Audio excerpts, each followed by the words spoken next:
Welcome to the show. It's Aviation Sports Talk. We're up and rolling on March Madness Thursday, along with Jesse Stiers. I'm Sean Stiers. I've been watching a little hoops here this afternoon. Little hoops action out there. How are you today, Jesse? How was birthday number 29?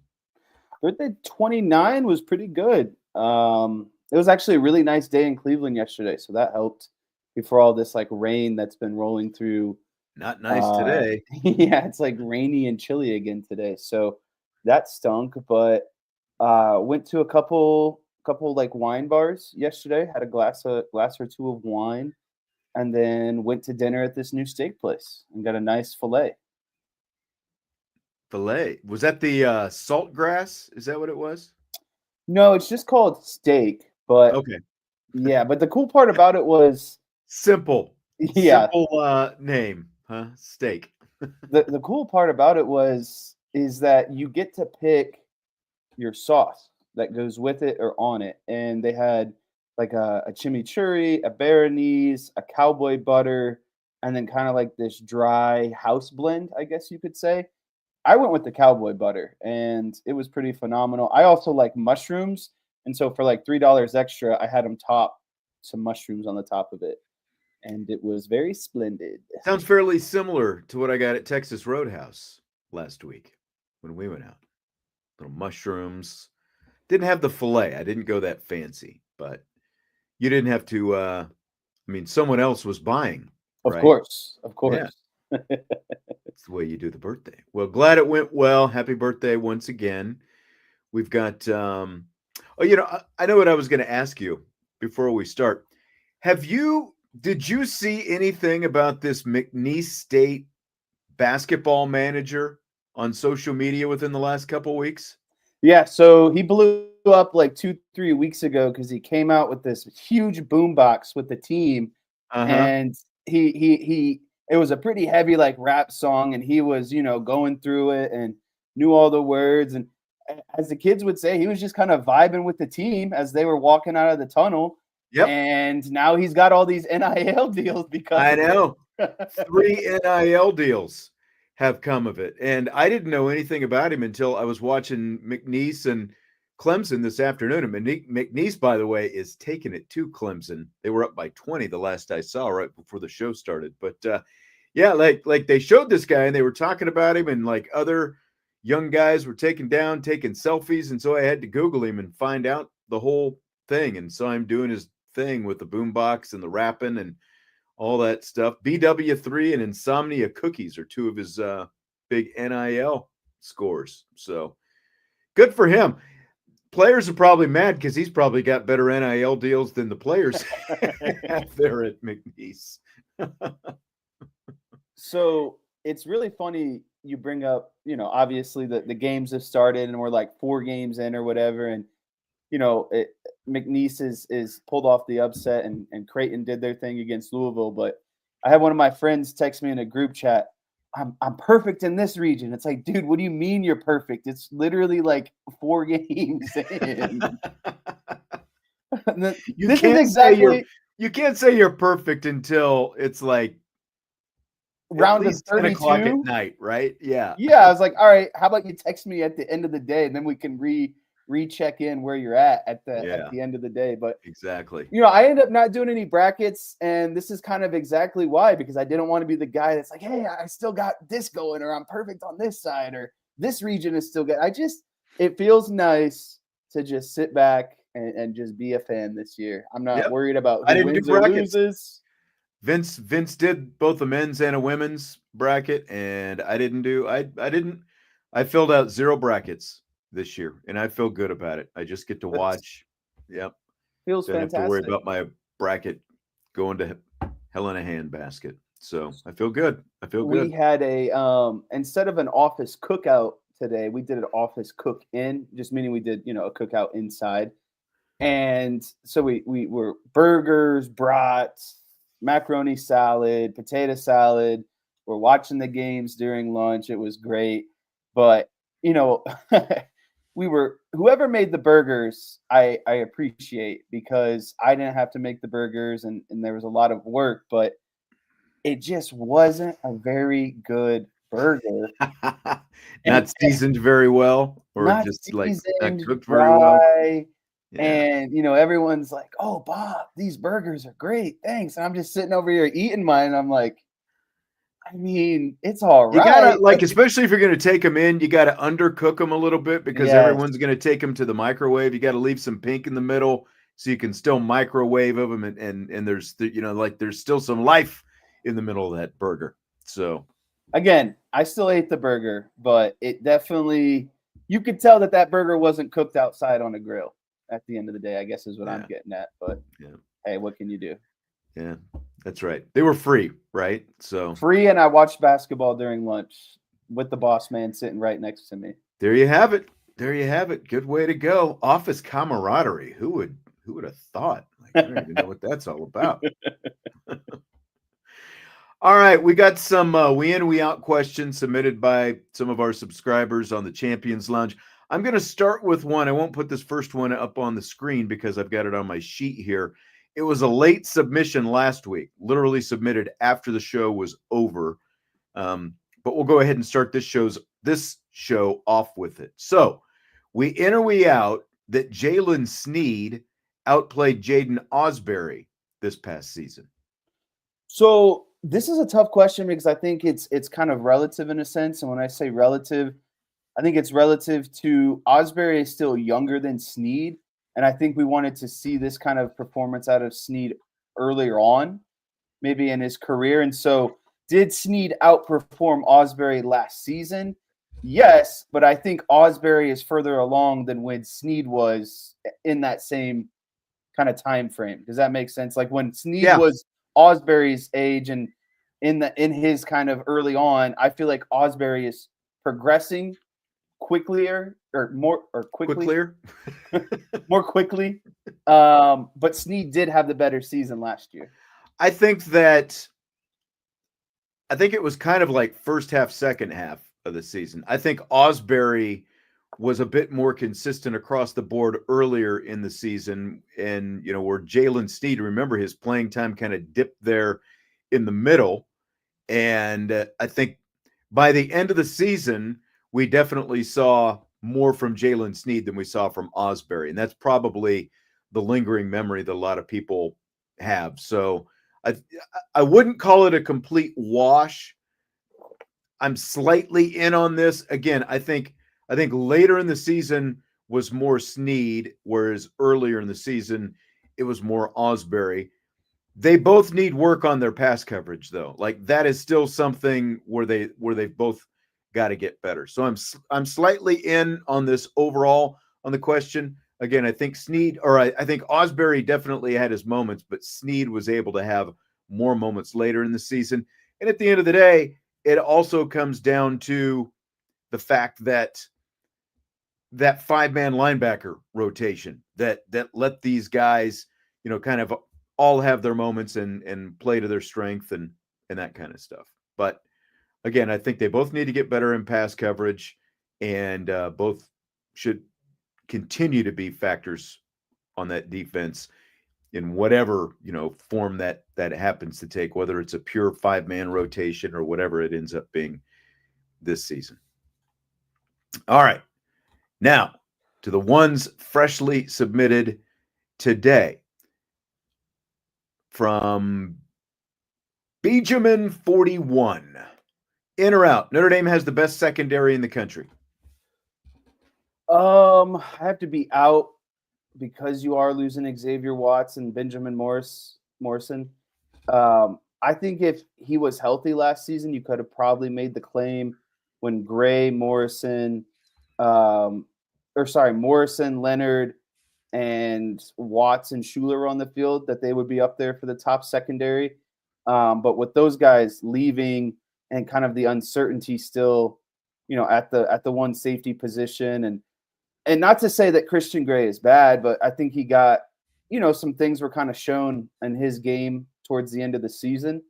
And so I think when you take those things into combination, I don't think I could comfortably say that Notre Dame is up there. But then on the other hand, I don't know other team secondaries well enough to say who would be better than theirs currently either.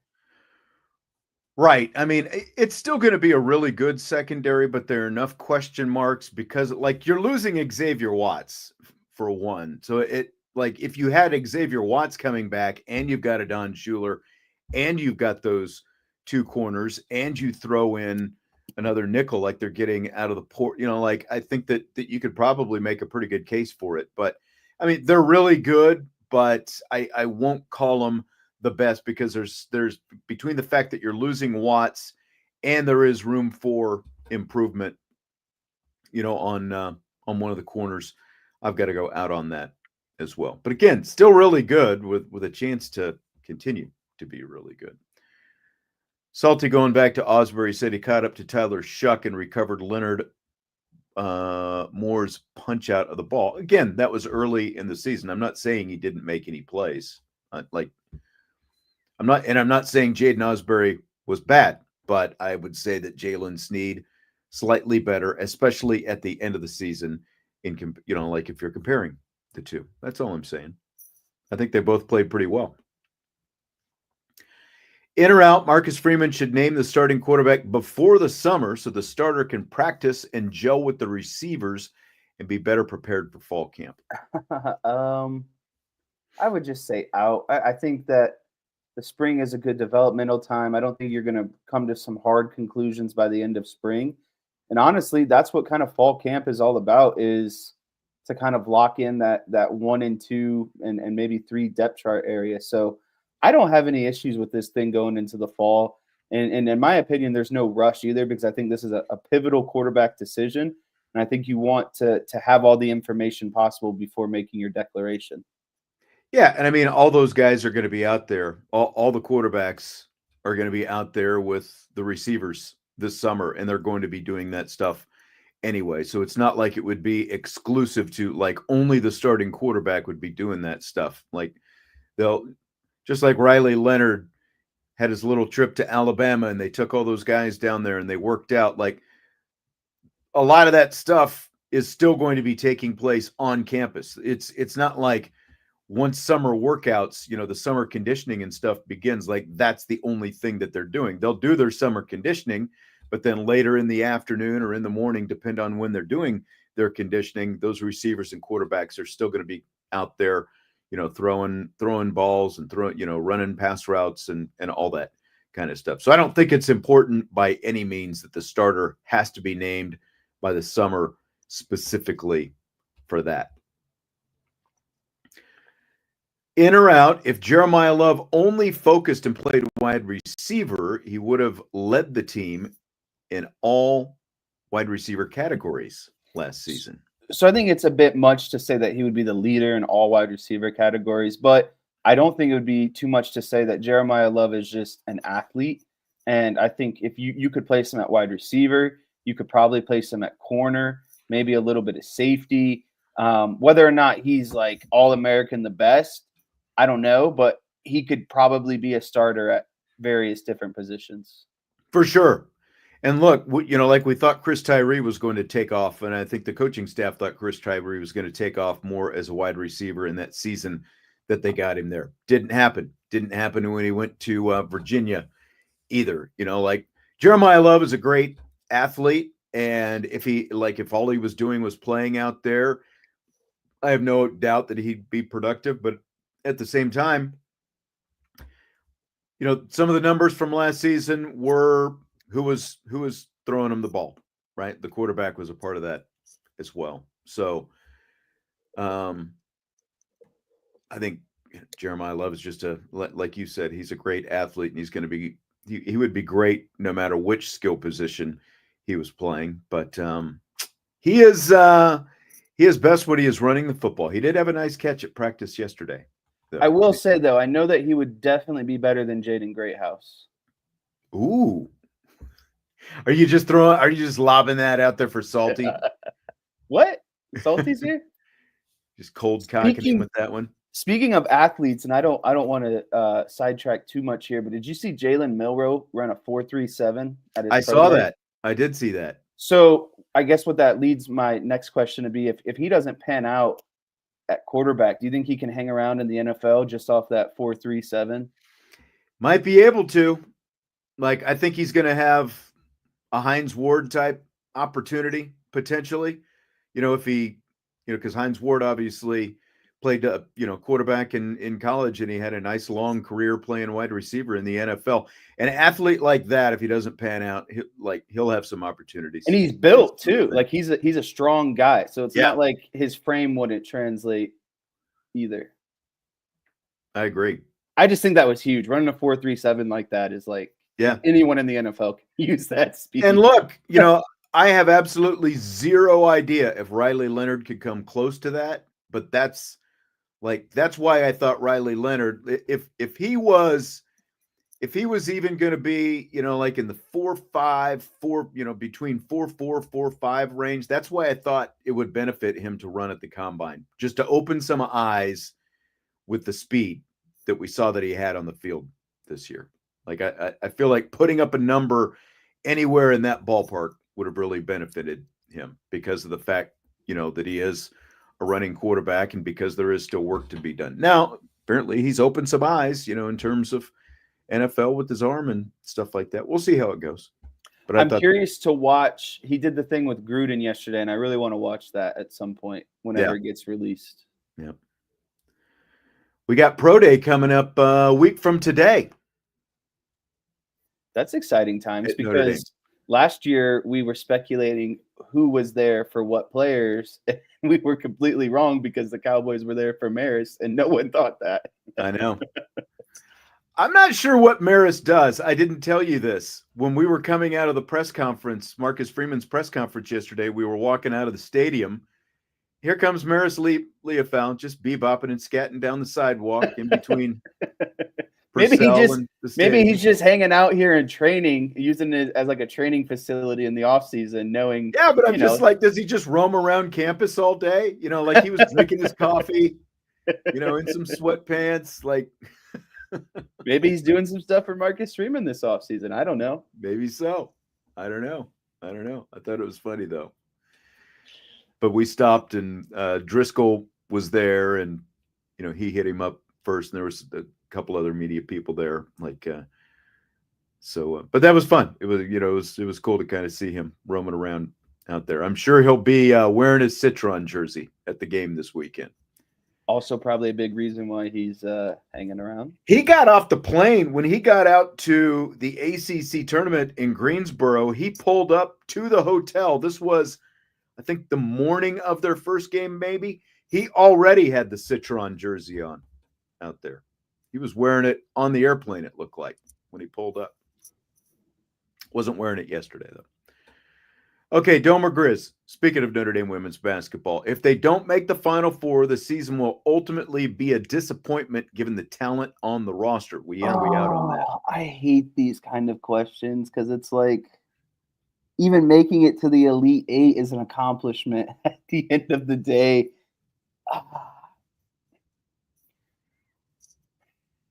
So Neil's been hung up on the 16 the last couple years. Hasn't got past the Sweet 16 yet. You got three straight Sweet 16s to this point.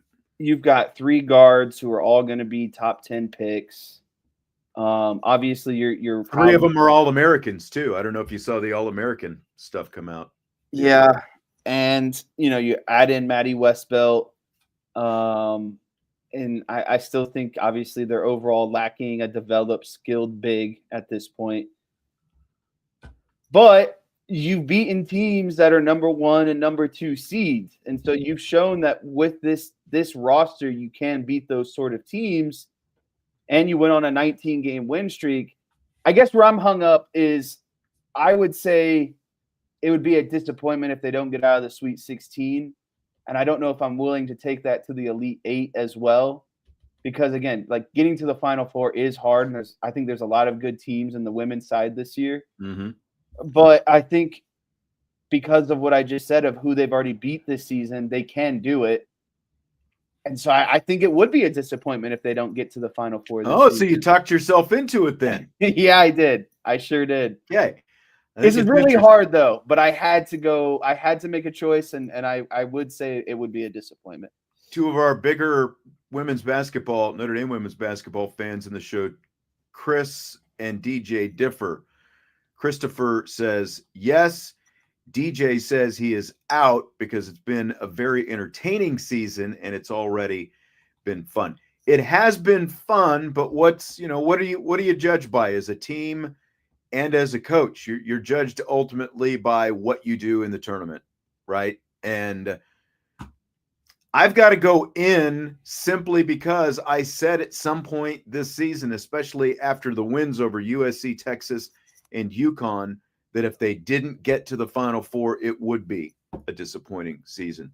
So I've got to go in on it, that it would be a disappointment if they don't get there. Now, if they at least get to the Elite Eight, that is progress, right? So that's progress you could live with. So I'm not saying that, like you just throw that away and that doesn't mean anything if you get to the Elite Eight. You definitely have to get out of the Sweet 16 this year with the talent that you've got and given who they've beaten and all that kind of stuff. But I do think it would be a disappointment.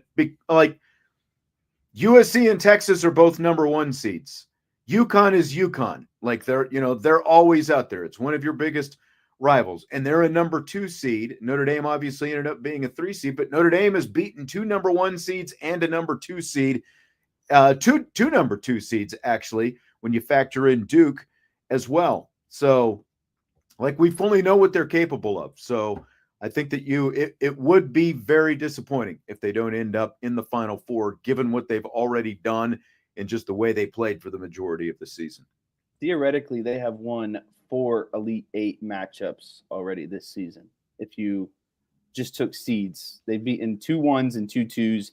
Where would you meet those teams in the Elite Eight? So they technically won 4 Elite Eight games. Because, you combine the 1s and 2s. Those are supposed to be your Elite Eight matchups right there. You're right. And Notre Dame, and the other number 2 seed, obviously, as we've talked about ad nauseum, it's not like it wasn't a road game that went to double overtime, before that number 2 seed ended up beating Notre Dame. Now, there's another number 2 seed that happens to be in their region that they would potentially get in the Sweet 16 if it gets that far. I think it's a really interesting potential second round matchup. I don't even know if you noticed since you didn't do a bracket. I don't know how closely you looked at the women's bracket, but Haley Van Lith started her career at Louisville, and Louisville is in the Fort Worth region. So if they both win their first round games, that's very interesting that they could meet in the second round. And would you give Jeff Walls a fighter's chance of locking up Haley Van Lith in that game, considering he recruited her and she played for him for 3 years, and he obviously knows a lot about her game. It's very that advantage goes to Louisville. I think so. Yeah. So then if you're Notre Dame, you potentially get Louisville instead for the third time, if they would happen to pull that off. Now that I've just realized is Notre Dame has played USC, UConn, Texas, Duke twice, NC State, and TCU. So if my math holds correctly, they have played 8 games in the regular season against either 1 or 2 seeds in this NCAA tournament.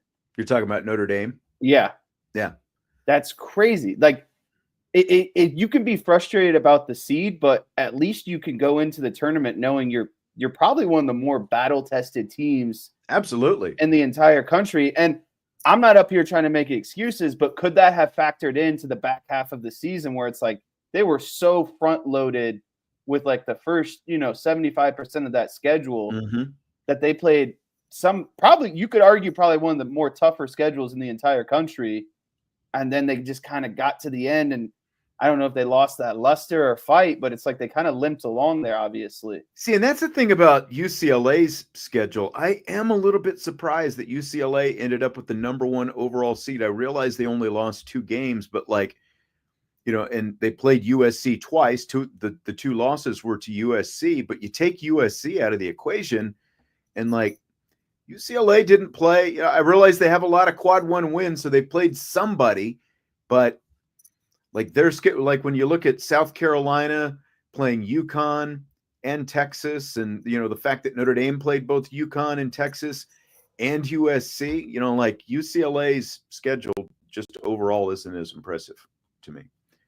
Andre wants to know, though, back to the original question on the Final Four, will it be a disappointment for the fans or a disappointment for the team more? Which would it be more disappointing for? I feel like it's got to be the team because I do too. of how much talent and kind of how everything has shaped up the last couple of years between injuries and finally having everyone back. And you kind of have this is like the star-studded all-star lineup, you know, like you've got all the pieces to the puzzle almost.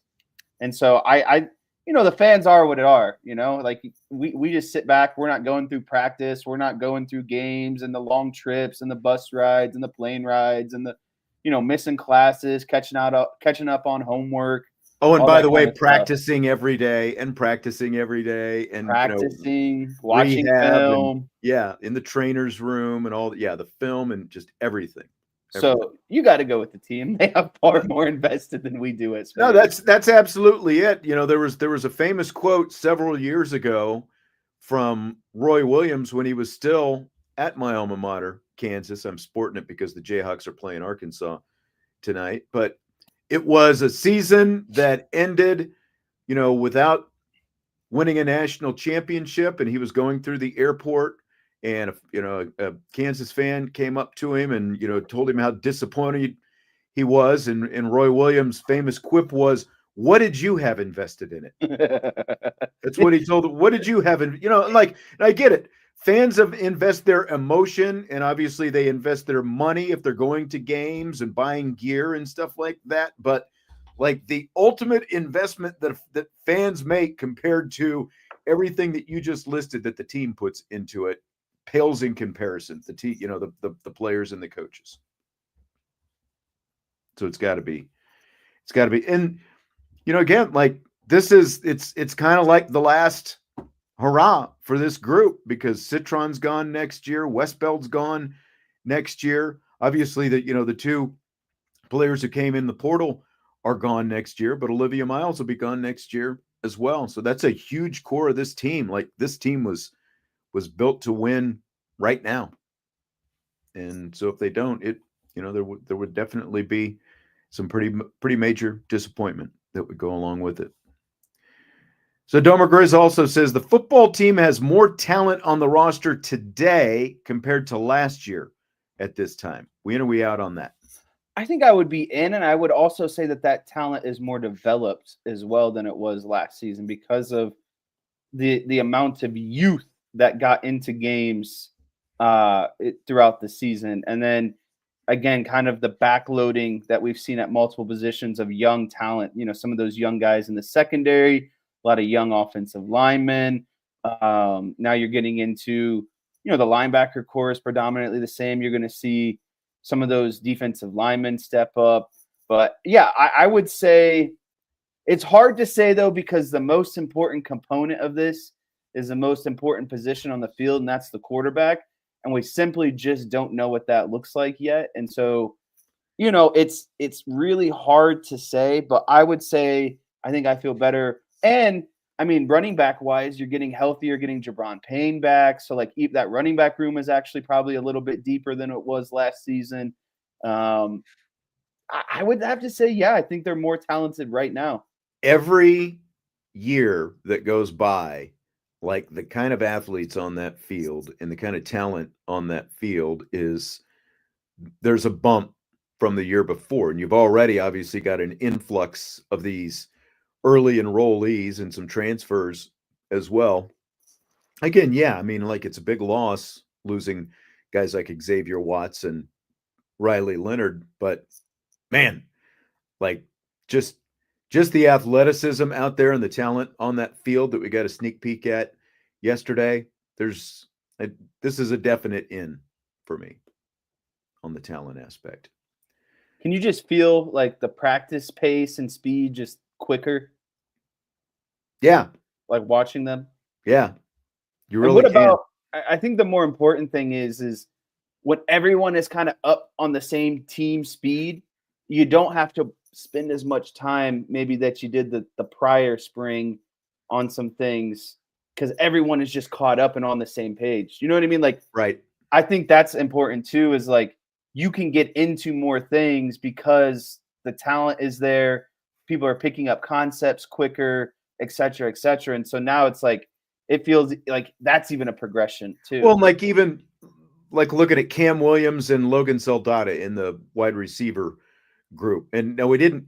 It was we were up in the balcony and the receivers were doing their drills literally almost right underneath us on the field below us, but we could see parts of their drills. And those guys just look, more crisp, more sharp. Like they were great athletes last year, but they've been in this program now for a year. They've been in a college strength program for a year, and they also just know what they're doing now compared to a year ago at this time. So, again, like you just continue to see great strides all the way around with everybody in the program. So the other question that Grizz had, that one was about talent. The other one is the football team has more experience on the roster today compared to last year at this time. In or out on that? So let's go by position. Quarterback, no. Correct. Running backs, yes. Yes, because they're all virtually the same guys, didn't lose anybody, and they're a year more experienced. Offensive line, I'll call a push. I think you got to say yes, because there was virtually no experience on the offensive line, or there was minimal experience. But you had 2 grad transfers leave, so that's kind of where I'm at. 2 grad transfers on the offensive line. You got Spindler who left, and like he left as a grad transfer. Yeah. Yeah. And so I don't know. I lean towards but I could if you wanted to call it a push, you could call it a push. Like Emil Wagner didn't have any starts going into last year. Obviously, Knapp didn't. Jagasaw the most experienced guy. Yeah. Ashton Craig, obviously he's hurt, but yeah, I mean, you did lose, like you lost Coogan. That's a lot of starts. Yeah, maybe it is closer to a push, even though you do still have Anthony Knapp and Billy Schrouth around, even though like they weren't participating on day one yesterday, but they're still on the roster. So I think you still have to say slightly more experience for the offensive line. Okay. And then wide receiver, I'd say yes. Yes. Then now we can switch to defense. Defensive line, I would say no. That's where it's, almost a push, because you're bringing in 2 transfers on the defensive line and you lost. Yeah, but you lost basically, like all your sacks. Yeah, basically the most experience that you had on the entire team was your. Well, you lost your sack production and your captain as well. So, like, yeah, I don't know. I think those are pretty big things. So we'll call defense no, or D-line no. Linebackers for sure, yes. Yeah. Absolutely a yes. Yeah. And secondary, I would say yeah as well, because really the only person you theoretically have to replace is Xavier Watts. Yeah. So I think overall, big picture, yeah. Sorry it took so long, but I really wanted to make sure I could go position group by position group. But it's just the quarterbacks that stand out. That's obviously the most glaring. And again, it's the most important position on the field. Exactly. So how much that weighs into it. Yeah, and this is a thing too, as DK says. It's the 2 defensive ends, Traore and Boubacar.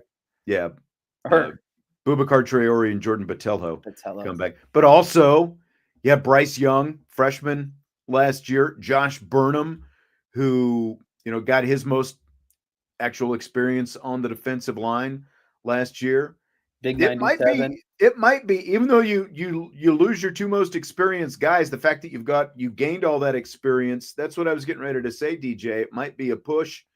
It might be closer to a push than what we think, just because of the fact that you are bringing in 2 grad transfers, to make up for that loss for what you had with the interior. And you also have Jason Onye back now at this point. By the way, Onye, bigger and thicker. He still looks, pretty, he still looks pretty explosive. But I think he's up to like 308 or something like that. Ooh. You could definitely see more girth in the chest, which is obviously good for an interior defensive lineman. if that's true, that's kind of scary because I think he could be a beast. Let me double check. Hang on just a second. Let me step away and grab my roster here real quick. Should I start telling jokes? I had to do that today on my one of my calls. I can do it. Okay, I'm back.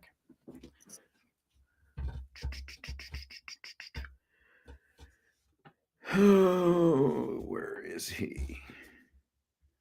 Yeah, 308. You were right on the dot. Yep. You can tell. Yeah, so I think it's at the very least slightly more experienced overall. Wow, his roster weight last year was 288, so he's put on a good 20 pounds. 20 pounds. We'll see how he plays with that. He's going to look different this year. Joe Allen, Notre Dame is drawing out the quarterback battle past spring practices to avoid losing one, if not two quarterbacks to the portal. We in or we out on that? I'm out on that. I think they've been fully transparent with the quarterbacks and how they're going to approach it and, when a decision is likely going to be made.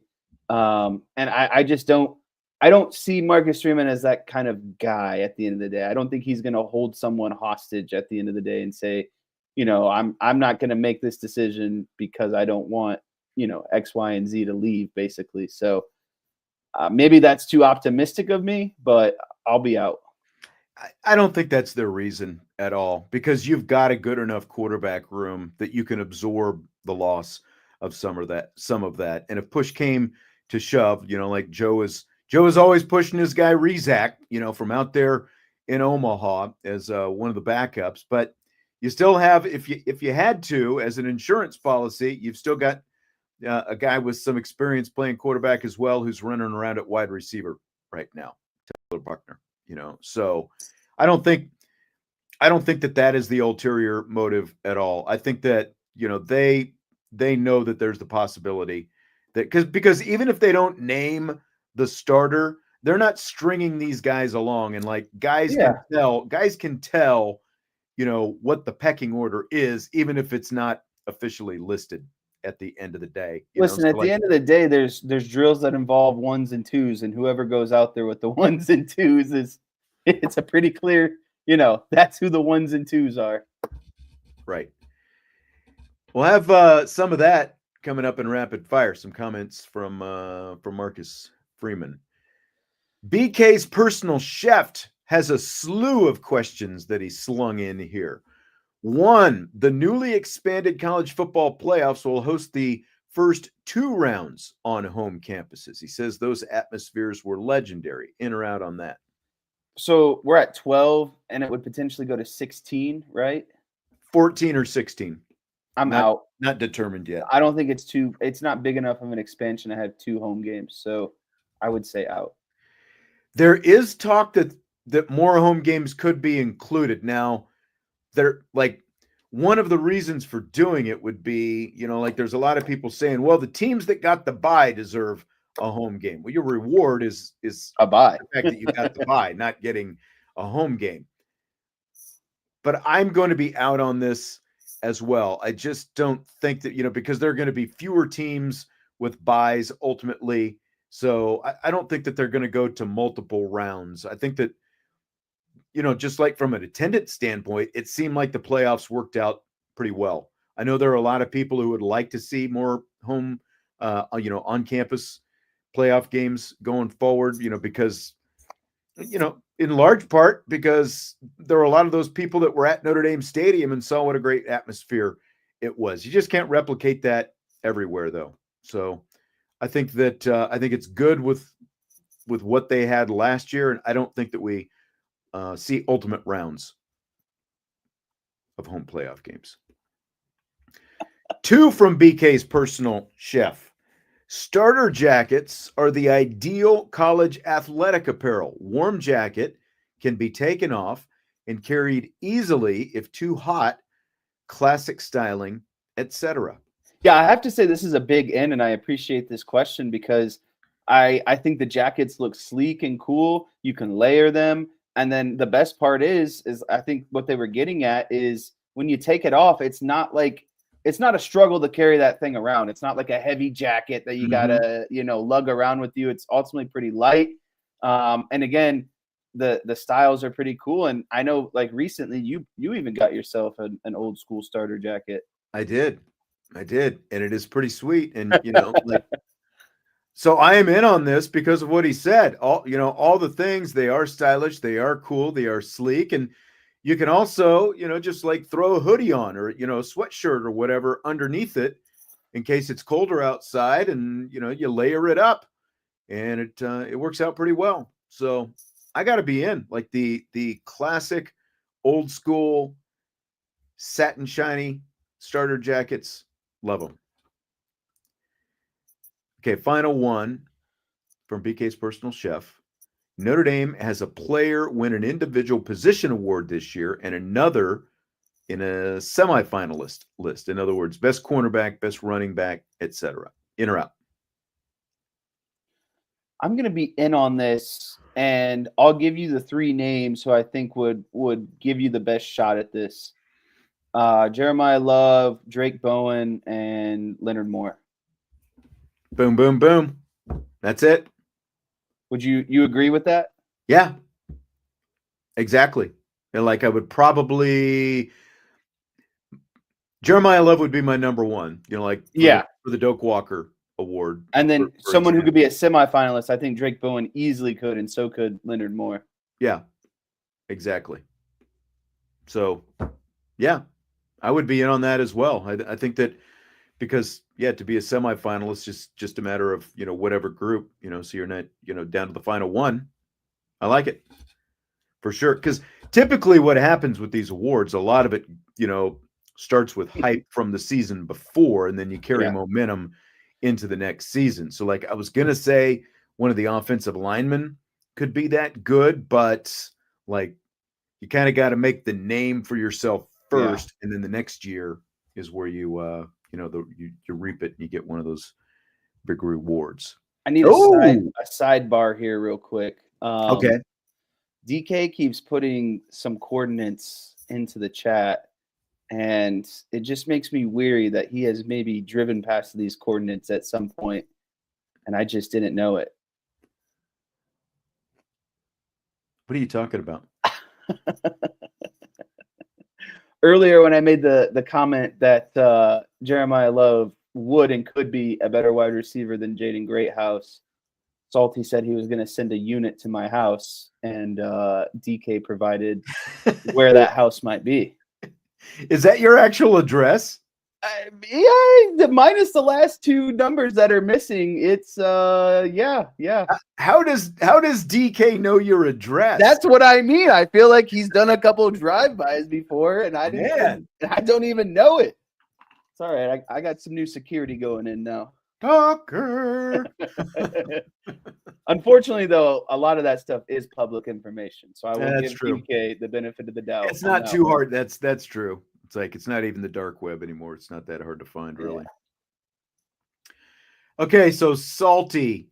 The offensive line will be one of the best units for the Irish this season, enabling a big jump in production from the passing game and a 1,000-plus yard season from the great one, Jaden Greathouse. No, I think the offensive line will be one of the best units. I mean, last year they were on whatever the award is for the best offensive line. I know they were at least Moore. Yeah, they were in the Joe Moore discussion. I mean, honestly, they were good in the run game. Their biggest liability last season was pass protection, and they got bailed out because Riley Leonard was so good with his feet and able to avoid sacks. And this season, it's going to be more of an importance to get that cleaned up because you just don't have a Riley Leonard back there able to kind of, get away, dodge, duck, dip, dive, and find a way to get, positive yards out of the situation. And so, I think when you combine, I think they'll be better in passing. I think they have a quarterback who's naturally going to be able to throw the ball better, and a need for a wide receiver to step up. And Greathouse has shown the most promise in terms of someone who could be that 1,000-yard receiver. You put all those together, and I'd be in on this. Yeah, I'm going to go in on it as well for all the reasons that you listed there. Like, pass protection is definitely where this line has the biggest growth opportunity, and some of the warts from last year, will not be covered up like they were last year with Riley Leonard. Now, you're also more likely to have a different, caliber of athlete playing out there because of there's going to be some turnover, and the odds are the left tackle's going to look a lot different. You basically were playing a left tackle out of necessity last year after Jagasaw got injured. So there's a lot of room for improvement. But if they could be a Joe Moore Award, I think it was semifinalist this past season. There's no reason they can't at least be a finalist this year and be one of the top lines in all the nation. And I do think that it helps when you have quarterbacks who can get the ball out quick as well. Update: McNeese almost blew that game. It just ended. They won by 2 points. Really? Yeah. Man, after leading by 20. Yeah. I bet a lot of McNeese fans are so wet teeing out there. What do you think about the fact that it got out that Will Wade is going to NC State before he coached? Hate it. Team? There's no reason to make that announcement before a team like McNeese is going to be playing in the NCAA tournament. I think that's horrible, horrible, horrible decision. And I don't know if it was leaked. I don't think, obviously, the coach wanted that to happen. I don't know if where is he going again? NC State? Yeah. I don't know if NC State pressed them to release that, but whatever the case, I just think that's horrible because I do too. McNeese is a small program. They don't make it to the tournament often. You got a lot of guys in there who are kind of, believing in each other, believing in the coach and all that kind of stuff. And I don't think the last thing they need to hear before going into some of these big games is, yeah, well, our coach is leaving next season. So I don't know. I just don't like it. Yeah, Archer's asking if the Jeremiah Love injury is a primary explanation for, the struggle running the ball at the end of the season. And I do. Like he wasn't himself, those last couple games. I think also you just naturally were playing some pretty good defense. And that factors in as well when you're playing much better competition at the end of the year. I mean, you're playing the SEC champ, really good defense every year in Georgia. Indiana had studs on, like they were most impressive along the defensive line. That's where their studs were on defense. Penn State or Indiana. Indiana. Obviously, Penn State has fantastic defensive ends and a really good defensive line. And then Ohio State, which was, the best defense in the country, arguably. So I just think you ran into some good defenses on top of Love being a little bit hurt, and that combination is what caused it. Yeah. And I think, towards the end too, they were like, well, Riley Leonard beat us with your arm, like exactly. Probably a bit more. And that's what I was getting ready to say. The threat of a true passing game is going to make that offense look a lot different this year, and that offensive line with, whatever, like the whole thing goes hand in hand, I think. Okay, Jesse. Well, good questions tonight in, we out. So that means I get to ask you, are you ready for rapid fire? I am in on some rapid fire. Here we go. So Marcus Freeman talked a little about his quarterback competition after yesterday's first spring practice. He says there is no timetable for a decision on who will be the starter. Name a starter when a starter clearly, shows that he's the best quarterback. I don't want to put a timetable on it, and I refuse to do that because to me, it's going to, if you don't have a decision made by then, it's going to frustrate you. And there's no need to put a timetable on it. Let those guys compete, and when a starter is determined, we're going to announce it. But again, I'm excited. I truly love competition. I think it's going to make all three of those guys better. This is probably the first, it is the first true competition with three guys, that I've been a part of. But I mean, I think it's going to be a fair competition. I know it's going to be a fair competition. And I'm really excited for and looking forward to, seeing how everyone in that room enhances, but also at some point, somebody's going to be named a starter. All right. So there he is talking about the quarterbacks. No timetable, Jesse. When do you think Marcus Freeman will actually announce the starter? So I definitely think it'll come in the fall.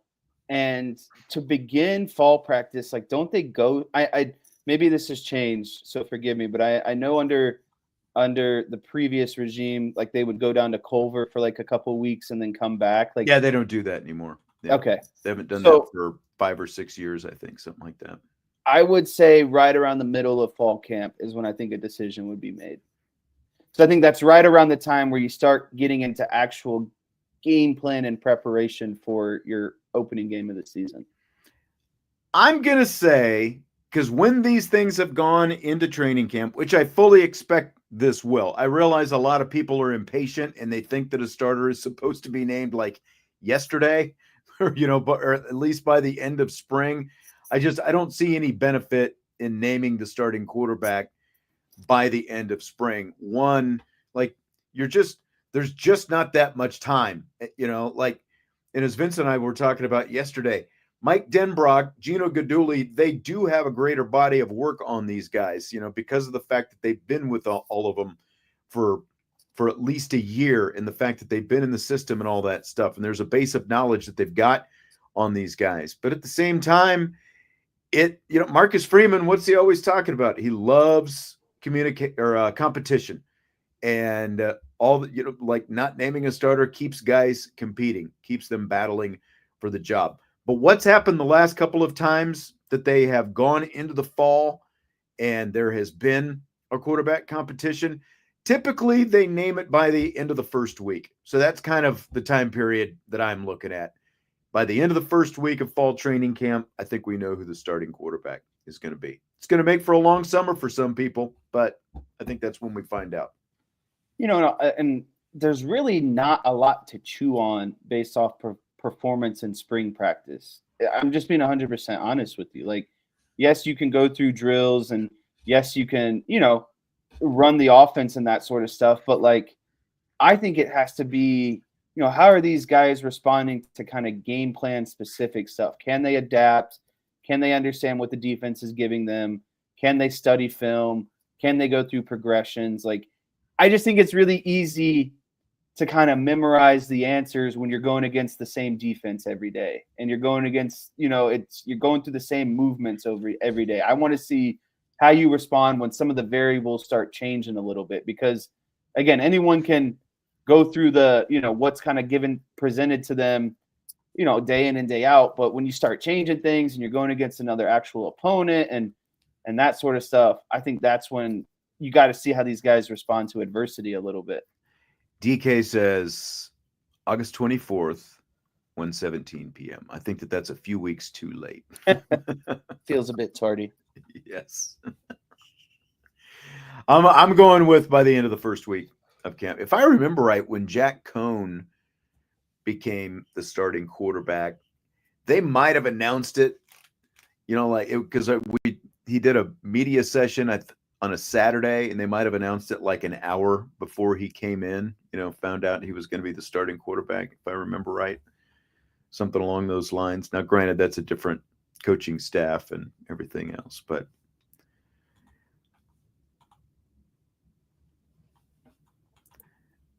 Archer with a follow-up. What's the cutoff date for them to name a starter before you get worried about running a two-man rotation? Oh my gosh. I don't think they'd ever go back to a two-man rotation, but I would start as they get towards the end of camp, I'd start to feel more and more worried, because it's like, is there just no one separating themselves enough? Yeah. Is it all basically the same in terms of talent-wise? Well, and the other thing, like, I would not worry about a two-man rotation. I don't think that this staff would do that. But, would they go gamesmanship leading up to Miami? Like not letting Miami know who it's going to be and just not announce a starter. Like they know internally who it's going to be. Rot row. Yeah, like they know who's practicing and all that kind of stuff. Like, would they do something like that so that Miami has less to prepare for? You're starting to stress people out more. That didn't help anybody, right? No. Yeah. So, like, Steel City coach says, do you think they would be able to wait until just before the first game week to name the starter, considering it's supposed to be a 3-man race? I think by then one of the three is gone. Because, like, we've said it, and I think Andre had a comment. As long as there is open and honest competition and communication with the players, they'll know who the starter will be. And, like we were saying, the number 3 guy, I think, is especially going to know, right? Yeah, and I think, not to get too crazy deep into this, because I don't want to make a lot of proclamations, but if the 3 is one of the younger guys and the 1 is one of the younger guys, I think that 3 is definitely gone.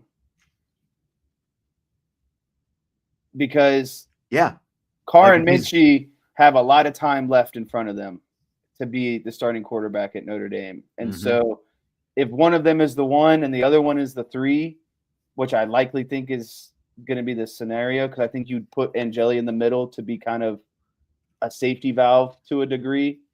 And whether he takes that or not is up to him. But if you're on the flip side of that 1 or 3, you're out, because you just have so much time left in your college career to go be a starter somewhere. Exactly. All right, so here's a little bit more from Freeman on the quarterback competition. We'll just kind of keep this rolling. I don't know if there's a perfect science that I'm able to tell you right now that this is exactly how we're going to do it. But the theme of it is they're all going to get reps with the 1s. They're all going to get reps that we split. And talking Kenny, Steve, and CJ. They're going to split reps. And each day could be different. But it's important for us to communicate with them beforehand. And no matter if they like what group they're going with or not, which it shouldn't matter, that we're upfront and honest with them, and then we give them feedback after each practice. And so there you go. A little on the quarterback competition. I'm curious, Jess, when you heard that, did anything stand out to you? There's no right or wrong answer. I'm just curious what may have stood out to you in that. Yeah, I think it stood out that he made it clear that everyone's going to rotate with the 1s, so it kind of maybe gets rid of that that kind of mental depth chart that might be going through people's minds. So I like that each of these guys is going to get the opportunity to work with 1s. And also it's fair to them because, the 1s compared to the 3s, like the play can be made potentially by, the wide receivers just not being skilled enough to be able to produce. So I think it's fair to get everyone reps with the 1s. And I honestly liked, what also stood out to me is that the transparency and feedback of him or all the quarterbacks and probably Gino Guidugli sitting down after practice and saying, hey, here's what was good. Here's what's bad. Here's what you need to probably, work on tomorrow. Yeah. Essentially. And, like you said, you might not always like the group that you're in on any given day, but when you've got 3 guys, not everyone can be getting first team reps every day or, like a large share of first team reps. So there might be a day where you're getting third team reps and the other 2 are splitting 1s and 2s, but then the next day it might flip. So Andre is asking when the spring portal window is. The spring portal opens on April 16th and it runs through April 25th. So it is only 10 days this year, April 16th through the 25th. I'm sure that is the first of 24 times we'll get that question over the next 3 weeks. I thought it was interesting, though, yesterday, Jesse, we played that cut for Marcus Freeman yesterday, and people immediately inferred based on the order that Marcus Freeman said the names of the quarterback, like that was who it was going to be. It's funny, as soon as he went through the list and said Kenny first, I was like, who's going to say because he said Kenny first? Yep, exactly. So what also stood out to me, though, is what you just talked about of everyone getting those reps with 1, 2, and 3. But I think it's important to evaluate how they do with the 2s and 3s as well, because I think you have to show a lot of mental maturity to still, do what you need to do. And, we always talk about playing down to competition or level of competition. I think that's extremely important in this quarterback battle because these quarterbacks can still carry themselves and execute like they're with the ones, but you have to mentally be able to do that and tell yourself, hey, like, even though I'm with the threes right now, I need to conduct myself like a one, essentially. DK says if it's Minchie, he thinks Carr would stay, but in reverse, he doesn't think so. What do you think of that? Yeah, I definitely think if Minchie's not in good standing, I think he's the one that's leaving. I think Carr, since this is still technically his true freshman year, right, because of the early enrollee stuff. Well, as of right now, it's still his true freshman year. But going into next year, he's a sophomore, obviously. Right. And so I would say I would what's the best way to put this? If it's Minchie, I would say there's a better chance of Carr staying if Minchie's the starter. But I think if Carr's the starter, Minchie's definitely gone. It would make sense because he's going into his junior season now. And he was a top 100 guy. And I think it would be, I mean, the ultimate question is going to be if it's Carr, does one guy leave? Does two guys leave? You know, what's that going to look like? I don't think Angeli's leaving, regardless of what happens. You think he just loves it that much, huh? I mean, I know that he thinks that, you know, like. But what real starting opportunities he's the guy too. are out there? Because he does it. It's not like it's Drew Pine where he's actually has a full year of tape to put on for some schools. True. So who's going to actually bite and take a risk on Steve Angeli, who played well against third strings in a meaningless bowl game? Well, but there's still the end of the first half against Penn State that a lot of people put a lot of stock in. You know, he's got film. He played a good series. And, no, I know. Still took a bad sack and got bailed out by freaking Jagasol wrestling that ball away from someone underneath. And that's the thing. No matter where he goes, I don't think that he's going to step in and just be given a starting job anywhere. Or just dominate like he's the true starter. Yeah. And I'm still going to stick with it. I think Angeli is on this team through next season, no matter what. Yeah, I mean, like DJ says Toledo and Steel City coach, yes, Angeli is going into his senior year. DJ says Toledo, and I'm not being snarky about this at all, but honestly, I think that like for Angeli to have that kind of opportunity to transfer someplace and play right away, that it's probably going to be that level school. Right. It's probably not going to be a Power 4. It's going to be a step down. Yeah. And I don't think there's anything wrong with that at the end of the day. It's just what his personal. But his career is getting toward the end, like if he has his degree and he wants to play and it's not going to happen, then I think it seems more likely than not that he would go. Yeah. Just know you heard it here first. My declaration has been made. All right. Yeah, and this is why I agree with what Steel City said. What you're going into your senior year, if you're not going to be the starter, why would you stay again and just lose another year of eligibility when you could go someplace and still have 2 to play somewhere potentially? I know he loves Notre Dame and wants to be the starting quarterback here and all that, but like if that's not in the cards, I would think that he's going to want to go play someplace. So the new 105-man roster limits are coming to college football next season, and Marcus Freeman touched on this a little bit yesterday.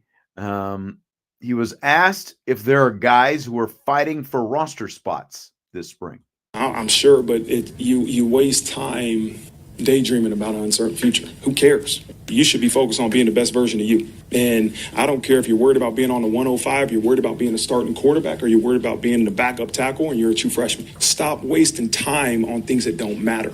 The future's uncertain. So focus on being the best version of you today. That's all that matters. Don't worry about what group you're going with. Don't worry about maybe I'll be cutting the 105. Focus on being the best version of you, and the rest will take care of itself. All right, Jess. So if you're a player, if you're a guy who's not solidly in the two deep this spring, how are you approaching things when you're out there at practice? As much as I love Marcus Freeman, I hate that answer that he gave at the end, or at the end of it, because it's just so easy for a coach to say that, because at the end of the day, they're not getting cut. They're still out there every day, and they're making the decisions on who is going to get cut. And yes, every player wants to practice hard and give the best version of themselves and earn themselves a spot. But as someone who's gone through it, like, you're constantly thinking about those things, about where you are in the rotation. Am I going to be getting playing time? Am I not going to be getting playing time? Like, again, like, I love Marcus Freeman, but it's kind of a selfish answer just to say, I need you to work hard for Notre Dame and the rest will take care of itself. But that's not true. Because there's still a chance it's not going to take care of itself. It's not going to take care of itself for some people at the end of the day. And so it's really hard. It's a tough situation.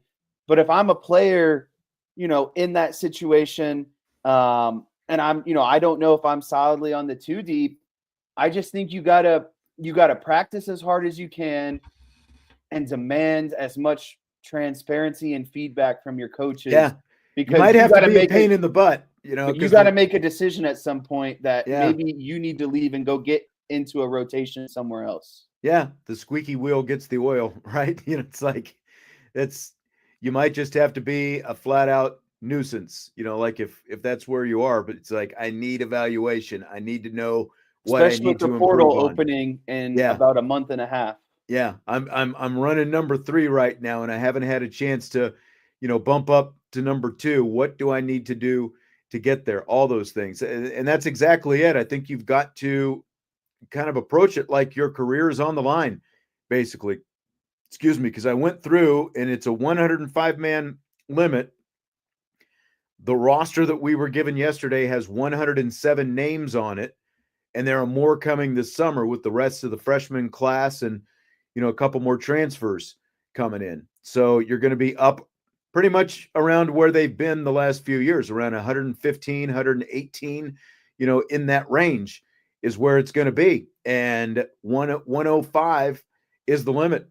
So, again, like if you're in that walk-on category, if you are in that, you're running, number 3 or below, you're not even on the two deep. I think you've got to approach it like every day. You've got to go out there like you're going to prove yourself, and your roster spot is on the line. You're trying to stay above that cut line. And at the end of the day, like, I'm not trying to, take a knock at Marcus Freeman. I know exactly what you're saying, because you come at it, like you said, from a player's perspective. There's a coach's perspective and there's a player's perspective. And I really don't think there's a good answer to the question at the end of the day. Like, I don't think that there's something that he can say that doesn't kind of suck, And that's kind of what Joe basically just said. Like, there's not really a good answer in that. When you're talking about guys who are going to get cut and potentially need to know because they could go get an opportunity elsewhere. Like, you do need to just focus on yourself, and a lot of things probably will naturally take care of itself. But at the end of the day, it's not going to for a group of people. Right.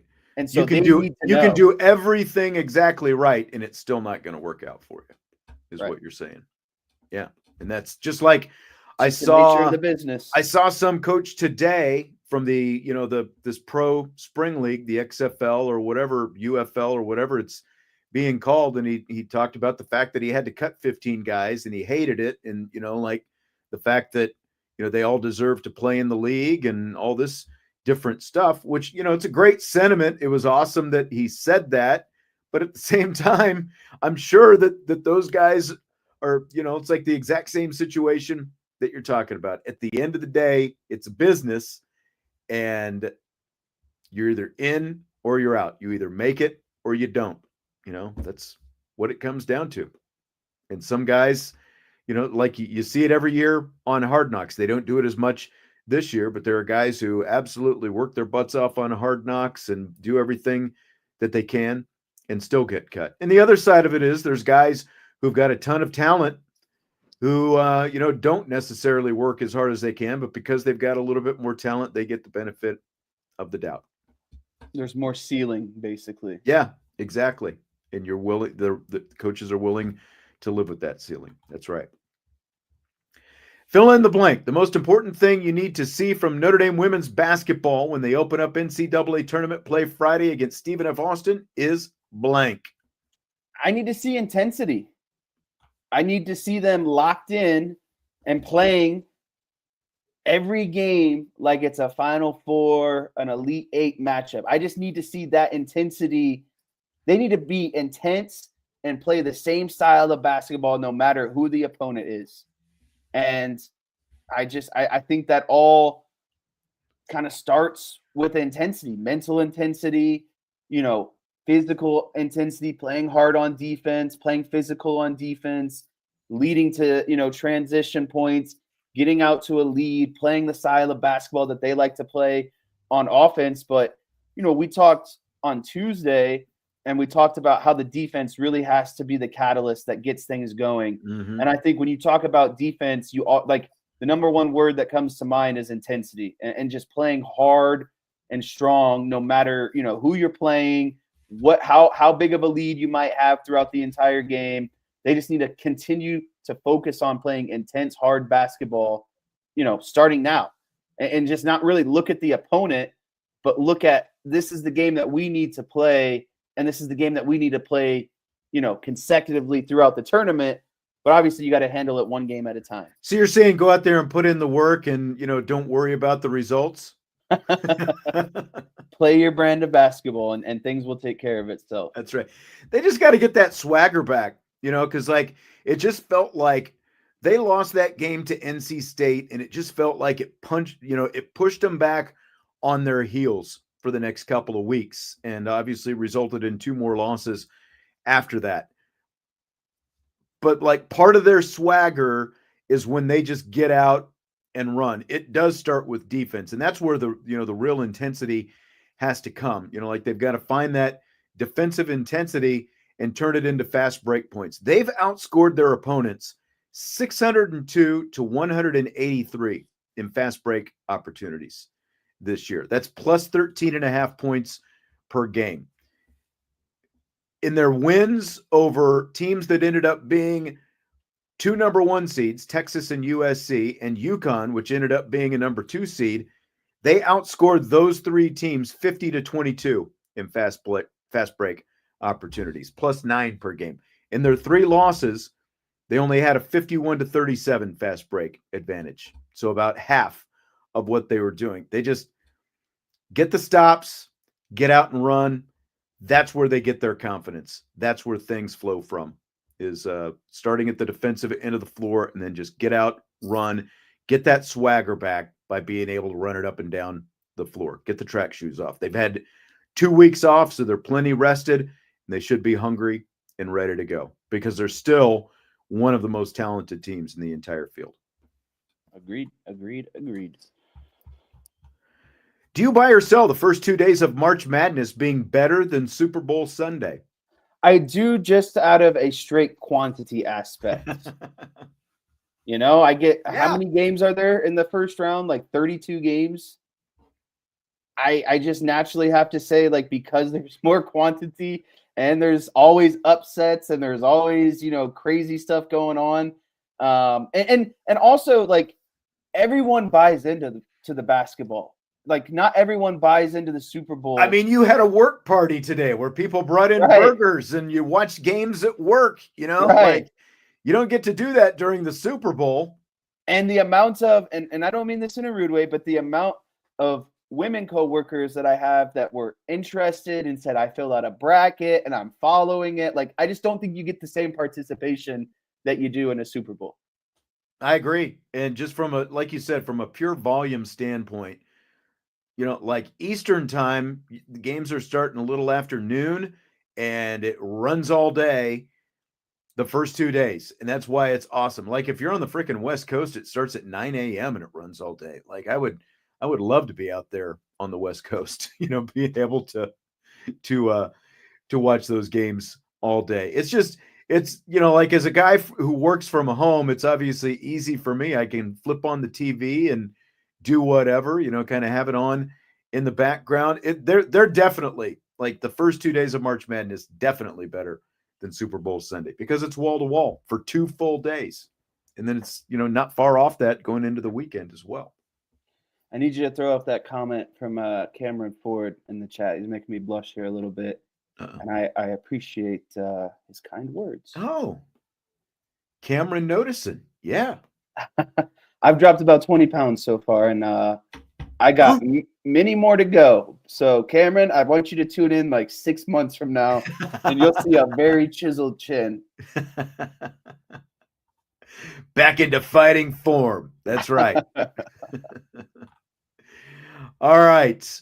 So the Detroit Lions have proposed a significant change to the NFL playoff seeding process that would largely use regular season records as the guidance rather than division championships. Under this proposal, the division winner with the conference's best record would get the number 1 overall seed. But after that, teams would be seeded by records, regardless of whether or not they won their division or received wild card bursts. Now, this is different, of course, because like right now, like a wild card team could have a better record than a division winner, but you would still have to go on the road and not get to host a game.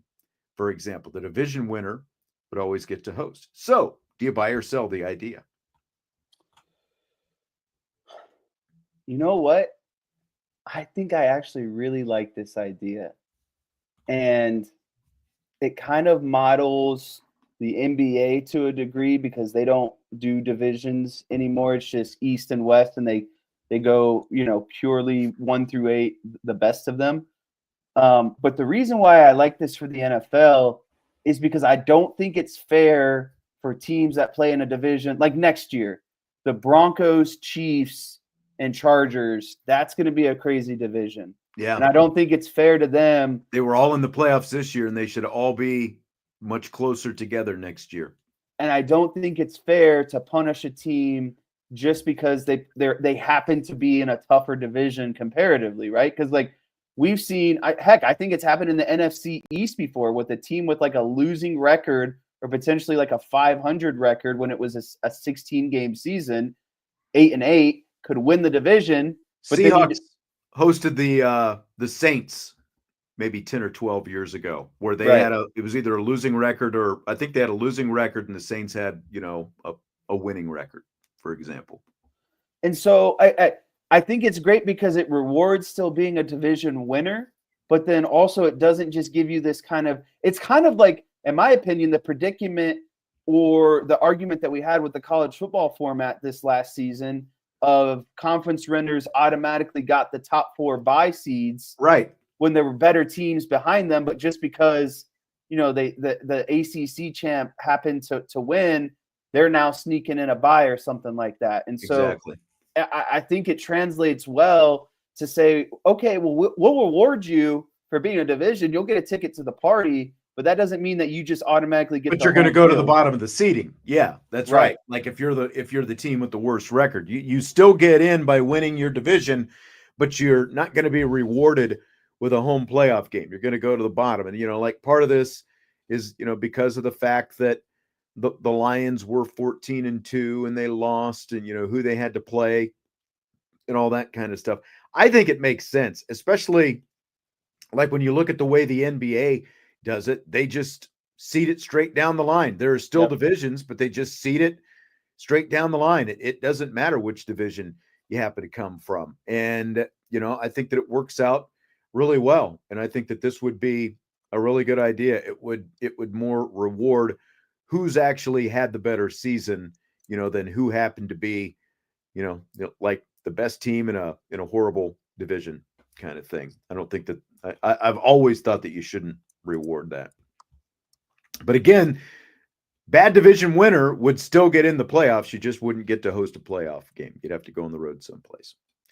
So Jimmy Johnson, of course, recently retired from the Fox NFL pregame show. Do you buy or sell Fox finding a replacement for Johnson on the show for next season? I sell it, and I think like CBS, Fox was kind of approaching too many people. Yes. And I think it was a natural kind of way to trim the fat, to be honest with you. And I think You've been kind of training Gronk up a little bit. You've got, I think, Jay Glazer's role becomes more and more prominent. It feels like every year. I mean, obviously, you still have Terry Bradshaw and Howie Long and Michael Strahan in there as well. Like, do you really need a fifth guy? I'm more of a fan of less is more in those situations. I don't need 6-7 guys over there, blah, blah, blah, blah, blah, blah, blah, blah. Just give me that solid core and just kind of let it ride out, Like it sucks to lose Jimmy Johnson for obvious reasons. I think he's, obvious he was a Cowboy, but I think he's really good at his job too at the end of the day.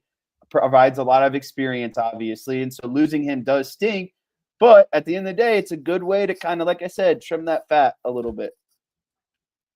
No, I agree. I think they've got enough voices and faces in that show. There's already, with that many guys, because you also have the host in Kurt Menefee. So you've got Menefee, Bradshaw, Long, Strahan, Gronk, and Glazier. I didn't even realize they had that many. And then when they had Jimmy Johnson, they had 7. Like, you don't need 7 people in an hour-long pregame show. Like they're I mean, they've probably still got too many with what they've got right now. Wait a few years after, like when Bradshaw finally retires and maybe Howie Long, maybe you go out and you bring in another coach or something like that. But I don't think there's any reason to replace Jimmy Johnson in that pregame show. I do agree, Joe, that they could get rid of Gronk. Like, he is. Isn't he trying to make a comeback or something? Or is that a rumor? I don't even know. I mean, they obviously, he's got the personality and, they want younger guys and he's played more recently, but it's just not that good, to be quite honest. And I realize, like he's willing to kind of play the buffoon, but I think it gets played up too much. It's old after a while. Yeah. Fill in the blank. It's blank that, according to sports media reporter Michael McCarthy of Front Office Sports, Aaron Rodgers is drawing very little interest from sports media outlets as his career nears an end. One media executive reportedly said, quote, "He could be a great analyst, but he's insufferable," end quote. It's the least bit surprising, in my opinion, because I think the one word that is perfectly sums up Aaron Rodgers, it's insufferable.